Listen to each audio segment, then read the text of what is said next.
తిట్టి పంపించేస్తావు. ఏమనంటే true love కావాలంటావు. తీ మన గ్యాంగ్ పరువంతది. అరే నువ్వు మీ నాన్న చూసిన అమ్మాయిని ఓకే చేసుకోరా. ఏయ్ గుర్తుపెట్టుకోండి, నా లైఫ్ లో 2 విషయాలు మాత్రం నాకు నచ్చినట్టే జరగాలి. ఒకటి నా కెరియర్, ఆఫీస్కి వెళ్ళి నాన్న చెప్పిన చోట సంతకం పెట్టే పని నేను చేయలేను.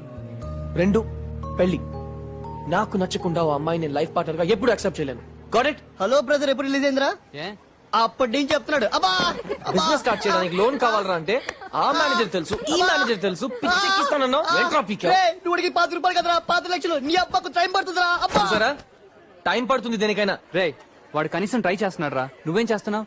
అమ్మాయిని పడగొట్టం పక్కన పెట్టు, అట్లీస్ట్ సైట్ కొట్టావా? నేను అమ్మాయిని పడగొట్టడానికి ట్రై చేయట్లేదు, ప్రేమించడానికి ట్రై చేస్తున్నాను. అయినా నాకు మా నాన్న సంగతి బాగా తెలుసు. నాకు షూ కొనాలంటేనే 10 షాపులు తిరుగుతారు. అలాంటిది నాకు అమ్మాయిని సెలెక్ట్ చేయాలంటే మినిమం 1 year తీసుకుంటారు. ఈలోగా నేనే ఒక మంచి అమ్మాయిని సెలెక్ట్ చేసుకుంటాను. మావా నువ్వు ఆ మాట మీద ఉండు, మ్యాటర్ మేము సెటిల్ చేస్తాం. గల్లీ గల్లీ తిరిగైనా సరే నీకు నచ్చిన అమ్మాయిని సెట్ చేస్తాం. రే అమ్మాయిలు రా.